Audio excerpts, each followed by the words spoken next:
আল্লাহ পাকের পরিচয় পাওয়াই আমাদের মূল মাকসাদ। সংক্ষিপ্ত দুইটি কথা বলার নিয়তে কোরআনে হাকিমের এক আয়াত পড়েছি। আল্লাহ বলেন, ওয়া আম্মা মান খাফা মাকামা রাব্বিহি ওয়া নাহান নাফসা আনিল হাওয়া ফাইন্নাল জান্নাতা হিয়াল মাওয়া। হাসরের ময়দানে আল্লাহর আদালতে দাঁড়াইয়া হিসাব দেওয়ার ভয়ে যারা দুনিয়াতে নিজেদেরকে গুনাহ থেকে বাঁচায় রাখবেন, আল্লাহ ওয়াদা করলেন আমি তাদেরকে বিনা হিসাবে জান্নাত দান করব। নবীজি বলেন, ইত্তাকিল মাহারিম তাকুন আবাদান নাস। তোমরা দুনিয়াতে উম্মতেরা হারাম আল্লাহর নিষিদ্ধ জিনিস থেকে নিজেকে বাঁচাও, আল্লাহর কাছে মর্যাদা আল্লাহ বাড়ায় দিবেন, মানুষের কাছে মর্যাদা বেড়ে যাবে। তো আল্লাহর ভয় অন্তরে জমা করা, এটা হলো মূল জিনিস। এই ভয়ের নাম খৌফ, এই ভয়ের নাম তাকওয়া, এই ভয়ের নাম খশিয়া। আজকে বয়ান সারা দুনিয়ায় যা চলে এর থেকে আমাদের দেশে বেশি বয়ান চলে। দাওয়াত ও তাবলীগের মেহনত, পীর মাশায়েখের মেহনত, ওলামায়ে কেরামের বয়ান, জুমার খতিবদের বয়ান। এরপরও অনেক ক্ষেত্রে আমলের বিষয় আমরা অনেক দুর্বল। এর একমাত্র কারণ আল্লাহর শাস্তির ভয় যতদিন অন্তরে আসবে না ততক্ষণ পর্যন্তই বয়ান শুনবো, কিন্তু বাস্তবায়ন করা কঠিন হবে। আর এই আল্লাহর ভয় বা তাকওয়া বা খৌফ অন্তরে আসার একটাই মাত্র ঠিকানা, লিকুল্লি শাইইন মাদিনুন ওয়া মাদিনুত তাকওয়া কুলুবুল আরিফিন। ভালো জিনিস রাখার গোডাউন হলো, প্রত্যেকটা ভালো জিনিস রাখার একটা ভালো গোডাউন আছে। তাকওয়া বা আল্লাহর ভয়ের গোডাউন হলো আল্লাহর আরিফিন যারা, আহলুল্লাহ যারা, ওলিয়ে কামেল, এদের কলব, এদের কলবের সাথে যখন সম্পর্ক হবে তখন তাদের নজর লাগলেই অন্যের কলবে তাকওয়া অটোমেটিক চলে আসবে। হারকে দারাত খৌফে হক দরদিল মাদাম জন্নতুল মাওয়া দেহদ উরা মাকাম জুজবা হকছি যে মখা আজ ইনসো যা ফজলে উআ মস্তে দর জুমলা জাহা। এই আল্লাহর ভয় অন্তরে জমা করার জন্যই যত বয়ান, যত মেহনত। আল্লাহ আমাদের সবাইকে তাকওয়াওয়ালা জিন্দেগি দান করেন। বরকতের মজলিস, বরকতের সময়, বরকতের মাস, সব জমিনই আল্লাহর বানানো দামি। তবে কিছু জমিন আছে একটু স্পেশাল। এই চরমনের মাঠ এখন এটা স্পেশাল মাঠ। যতক্ষণ এই মজলিস চলতেছে অনবরত আল্লাহর রহমত অবতীর্ণ হইতেছে। দুনিয়ার সব ঘরই মানুষ বানাইছে বড় দামি, আল্লাহর ঘর মসজিদ এগুলো দামি। এর মধ্যে আবার বাইতুল্লাহ আরো দামি। মানুষ সবই আল্লাহর বানানো দামি, আশরাফুল মখলুক। এর মধ্যে যারা ঈমানওয়ালা তারা আরো দামি। ঈমানওয়ালাদের ভেতরে যারা আমলওয়ালা তারা আরো দামি। আমলওয়ালাদের মধ্যে যারা তাকওয়াওয়ালা তারা আরো দামি। আর এই তাকওয়া মায়ের গর্ভ থেকে নিয়ে আসা যায় না। তাকওয়া অর্জন করার জন্য আল্লাহর ওলিদের নেক নজর লাগবে। আল্লাহওয়ালাদের নেক নজরে অনেক পাওয়ার আল্লাহ দান করেন। ইয়া আইয়ুহাল্লাযীনা আমানু ইন তাত্তাকুল্লাহ ইয়াজআল লাকুম ফুরকানা। আল্লাহ বলেন, যারা তাকওয়ার উপরে মুজাহাদা করে, চেষ্টা করে, আমি আল্লাহ তাদেরকে স্পেশাল পাওয়ার দান করি। ওই পাওয়ারের নাম ফুরকান। হাদিসে পাকে আল্লাহর নবী বলেন ওই পাওয়ারের নাম ফেরাসাত। قال رسول الله صلى الله عليه وآله وسلم اتقوا فراسة المؤمن فإنه ينظر بنور الله। তোমরা আল্লাহর প্রিয় বান্দাদের ফেরাসাত সম্পর্কে সতর্ক। আল্লাহর ওই প্রিয় বান্দারা ফেরাসাতের পাওয়ার যখন পায়, চামড়ার চোখে তুমি যা দেখো তারা এর থেকে অনেক দূরে আল্লাহর অনেক কিছু দেখেন, তবে চামড়ার চোখে না, আল্লাহর দেওয়া নূরের আলোর দ্বারা দেখেন। या इलाही मुझसे मुझको दूर कर, ताकि देखो मुझ में तुझको एक नजर। या इलाही तू मेरा महबूद है, या इलाही तू मेरा माशूक है। আল্লাহ তাআলার ভয় অন্তরে জমা করার জন্য বান্দা তুমি আল্লাহ ওয়ালাদের নেক নজর যখন নিতে পারবা, তখন অন্তরের মধ্যে আল্লাহর ভয় চলে আসবে। আর আল্লাহর ভয় যখন আসবে, একটা সন্তান মা বাবাকে অনেক ভয় করে। তার প্রমাণ, মা বাবার সামনে সন্তান অন্যায় করে না কেন? বলে শাস্তির ভয়। ঠিক দুনিয়াতে যাই মানুষ আমার আল্লাহকে ভয় করবেন, ওই বান্দা গলায় ছুরি লাগাবে, দাড়ির মধ্যে অস্ত্র লাগাবে না। हर के दारत खौफ हक दार दी मदरन जन्नतुल मअवा देहद ओरा मकाम जुज़बा हक ची ज़े मखाज़ इंसो जा फजले उआ मस्ते दर जुमला जहां। আল্লাহ পাক বলেন, হাসরের ময়দানে আমার আদালতে দাঁড়াইয়া জবাব দেওয়ার ভয় যারা দুনিয়াতে গুনাহ থেকে নিজেকে বাঁচাবে, আমি আল্লাহ ওয়াদা করলাম তাদেরকে বিনা হিসাবে জান্নাত দান করব। আল্লাহর আদালতে দাঁড়ায়া হিসাব দেওয়ার ভয় কেন? বলে আল্লাহর আদালত বড় ভয়ঙ্কর আদালত হবে, যে আদালতের মধ্যে রহমতের নবী বলেন মানুষগুলো সব উলঙ্গ দাঁড়ায় যাবে, নারী আর পুরুষ সব উলঙ্গ দাঁড়াবে। আম্মা জান আয়েশা রাদিয়াল্লাহু তাআলা আনহা বলেন, ইয়া রাসূলুল্লাহ, হাসরের ময়দানে নারী পুরুষ যে উলঙ্গ দাঁড়াবে, একজনে আর একজনের দিকে তাকায় কি লজ্জা হবে না? রহমতের নবী বলেন, ও আয়েশা, হাসরের ময়দানে তো ভয়ঙ্কর হবে, একজন আর একজনের দিকে তাকাবারও হুঁশ কারো থাকবে না। আম্মা জান আয়েশা বলেন, আমি প্রায় সময় দেখি আমার হুজরায় বসে রহমতের নবী মাঝে মাঝে গুনগুন গুনগুন করে কান্না করেন। আমি আয়েশা বড় ভয়, রহমতের নবী আমার কোনো বেয়াদবির কারণে কষ্ট পেয়ে কাঁদেন নাকি? আমি মায়ার নবীকে জিজ্ঞাসা করতাম, হে রাসূল, আপনি কেন কাঁদেন আমার কোনো ভুলের কারণে? বলে না। তো আপনি কেন কান্না করেন? রহমতের নবী বলেন, ও আয়েশা, তিনটা কথা আমার অন্তরে যখন আসে আমি তখন বেশি বেশি কান্না করি। ওই কান্না তখন আমি আর ধরে রাখতে পারি না। এক কান্না হলো, আমার জীবনটা এক সময় বড় কষ্টের ছিল, দুনিয়াতে আসি আমি বাবা বলে ডাক দিতে পারি না। 6 বছরে আমি মা হারায়া, 8 বছরে আমার দাদাকেও হারায় ফেলেছি।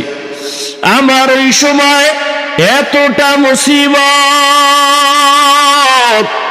আমার ওই সময় বিপদকালে আমার এক আপন ছিল খাদিজা রাদিয়াল্লাহু আনহা। আমি হেরা পাহাড়ে গিয়া আল্লাহর মোহাব্বতে ধ্যানে সময় কাটাইতাম। ওই খাদিজা আমার জন্য মাঝে মাঝে নাস্তা নিয়ে হাজির হয়ে যাইত। বেঈমান মুশরিকেরা আমাকে চলার পথে বারবার আক্রমণ আর কাটা দিত, চলতে না পারি। এতটা অত্যাচার, এক পর্যায়ে মুশরিক আমার দুশমনেরা একদিন আর দুদিন না 3 বছর পর্যন্ত আমাকে শিয়াবে আবু তালিবের মধ্যে গৃহবন্দী করে রাখছে। আমার 4 কন্যা সহ আমার খানাও নাই, পানিও নাই, বড় কষ্টের জীবন। 3টা বছর পর্যন্ত কোনো খানা নাই, পানি নাই। আমি রহমতের নবী গাছের পাতাগুলো ছিঁড়ে ছিঁড়ে চাবাইয়া চাবাইয়া ওই গাছের পাতাকে পেটের ক্ষুধা নিবারণ করেছি। ওই খাদিজা তখন বড় নিরাপদ, তারপরও আমার মহাব্বতে ওই শিয়াবে আবু তালিবের মধ্যে আসিয়া তিনিও আমার কষ্ট ভাগাভাগি করে নিয়েছেন। ওই খাদিজা আমি দাওয়াতের কাজ করিয়া যত রাতে আসতাম, সালাম দেওয়া মাত্র দরজা খুলে যাইত। ও খাদিজা, যত রাত আমি আইসা সালাম দেই, আপনি কি ঘুমান না? খাদিজা বলেন, ইয়া রাসূলুল্লাহ, আমি জানি আপনার মা নাই, আপনার বাবাও নাই। আমি খাদিজা দুইজন স্বামী বিদায়ের পরে আপনার ঘরে আসি। ওরে, আপনার মা যদি থাকতেন আপনাকে বাহিরে রেখে ঘুমাইতেন না। আপনার মায়ের আদর পান নাই, বাবার মোহাব্বত আপনি পান নাই। আমি খাদিজা এগুলো মনে করে আমি ঘুমাই না। রহমতের নবী এসে কখন আমার ঘরে এসে ডাক দিবেন? যদি নবী কষ্ট পেয়ে যায়, আমি খাদিজার জিন্দেগি বরবাদ হয়ে যাবে। ও আয়েশা, ওই খাদিজার কথা মনে যখন আসে আমি চোখের পানি ধরে রাখতে পারি না। আর একটা কষ্টের কথা যখন আমার মনে হয়, আমি চোখের পানি ধরে রাখতে পারি না। কালেমার দাওয়াতের জন্য আমি যখন হেঁটে হেঁটে তায়েফের ময়দানে হাজির, ওই তায়েফের ময়দানে যাইয়া কালেমার দাওয়াত দেওয়ার জন্য হাজির, ওই তায়েফের কাফের বেঈমানেরা বাচ্চাগুলো আমার উপরে যখন ঝাঁপায় পড়লো, লেলিয়ে দিল। তায়েফের ময়দানের কাফেরের বাচ্চাগুলো পাথর মেরে মেরে আমার রক্ত ঝরায়। বৃষ্টির মতো পাথরগুলো আমার শরীরে পড়িয়া রক্ত পড়িয়া আমার জুতা পর্যন্ত আটকাইয়া যায়। একদল বাচ্চা আমাকে পাথর মারে, আর একদল বাচ্চা আমাকে গালি দেয়, হাসি ঠাট্টা করে, আর আমাকে বলে, মক্কার পাগল, এখান থেকে ভেগে যাও। আমার কান্না দেখে আমার মাওলাও সহ্য করতে পারেন নাই। আল্লাহ জিবরাইল আমিনকে বলে, যাও যাও, আমার মায়ার নবীর কান্না আমি আল্লাহ বরদাস্ত করতে পারি না রে জিবরাইল। কারণ সব নবী আমার বন্ধু, মুহাম্মদ আমার বন্ধু, ঈসা নবী আমার বন্ধু, ইব্রাহিম আমার বন্ধু, সব আমার বন্ধু। তবে বন্ধুদের মধ্যে আমার মুহাম্মদ বড় আদরের। সমস্ত নবীরা আমি আল্লাহর আশিক, আর আমি আল্লাহ একমাত্র মুহাম্মদের আশিক। আমার মাওলার বড় দয়া, আল্লাহ পাক জিবরাইলের পাঠায় কয়, যাও তায়েফের জমিন উল্টাইয়া দাও। আমার নবীরে যারা কষ্ট দেয় ওদের বাঁচাইয়া রাখিয়া লাভ নাই। আমার আল্লাহর অর্ডার পেয়ে জিবরাইল এসে বলে, ইয়া রাসূলুল্লাহ, তায়েফের জমিনের মানুষ উল্টায় দেই। নবী বলেন, না ভাই জিবরাইল, ওদের মারবা না। ওরা আমাকে চিনে না, জানে না যে আমি কে। ওরা যদি জানে আমি কেমন ইয়াতীম, আমার মা নাই, বাবা নাই, আমি বড় কষ্টে জীবন কাটাইতেছি, ওদের হেদায়েতের দোয়া করি, ওদেরকে মারিও না। ও আয়েশা, যখন আমার তায়েফের কষ্টের কথা মনে পড়ে আমি আর সহ্য করতে পারি না।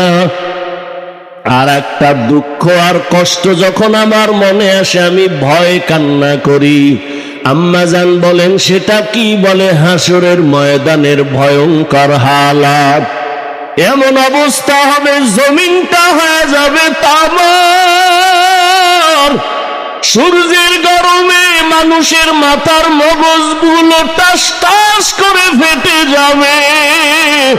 হাসরের ময়দানে জাহান্নামের আওয়াজ, জাহান্নাম বলবে আল্লাহ বেনামাজি গুলো কই, আমারে দাও। ওই সময় নবীরা পর্যন্ত কান্না করবেন, আমার উম্মতের উপায় কি হবে, এই ভয় আমি কান্না করি আমার উম্মতের কেমন হালাত হবে। দুনিয়াতে সূর্যের গরম সহ্য করা যায় না, বেতের বাড়ি সহ্য করা যায় না, গুনাহগারের জাহান্নামের আগুনের গরম বড় ভয়ঙ্কর। আমার নবী উম্মতের হালাতের কথা চিন্তা করে কান্না করেন। আল্লাহ ডাক দেয়, বান্দা কত আর গুনাহ করবা, আমার আদালতে দাঁড়াইয়া হিসাব দেওয়ার ভয়, সময় থাকতে তওবা করো আর বলো হে মালিক, ওরে গুনার কারণে আমার হাত না পাক, আমার চোখ না পাক, আমার জিহ্বা না পাক, আমার অন্তর না পাক। ও আল্লাহ, তওবা করি আর গুনাহ করব না রে আল্লাহ। এ জীবনে না করিলাম বন্দেগী, গুনাহ করে কাটাইলাম জিন্দেগি, গুনাহ করে কাটাইলাম জিন্দেগি, তওবা করে আবার তওবা ভাঙ্গিলাম, তওবা করে আবার তওবা ভাঙ্গিলাম, অবশেষে খাঁটি তওবা করিলাম, অবশেষে খাঁটি তওবা করিলাম। সকলেরই দরজা হইতে ফিরিয়া, সকলেরই দরজা হইতে ফিরিয়া আপনার দরজায় রইল তাকায়া, আপনি যদি মাফ না করেন বান্দারে,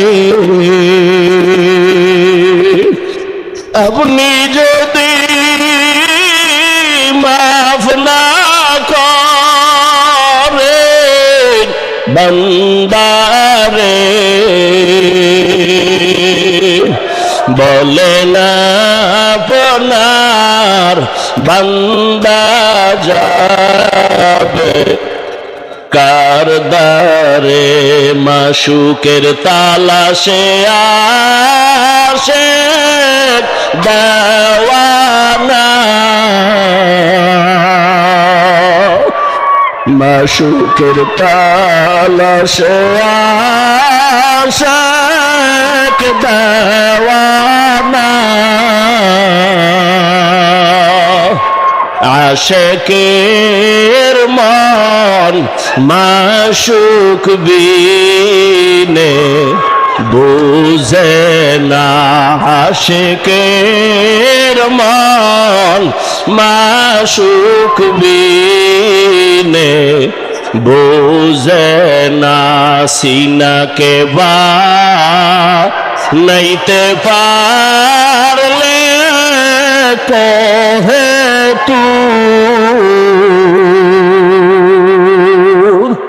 সিনাকে বাঁধাইতে পারলে কহে তুর মাওলারা সে দেখবা শুধু নূরে নূর মাওলারা সে দেখবা শুধু নূরে নূর।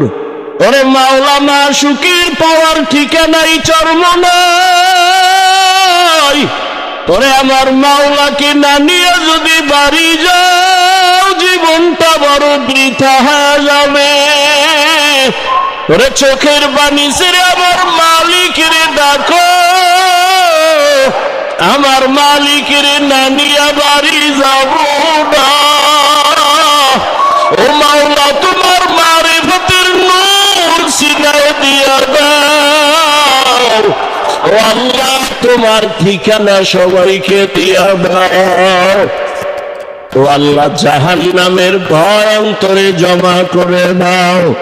ওরে আল্লাহ মোহাব্বত অন্তরে জমা করি আমার আল্লাহ ওয়ালাদের নেক নজর যদি লাগাইতে পারে, আল্লাহর মোহাব্বতের নূর যখন অন্তরে চলে আসবে, আল্লাহর বান্দা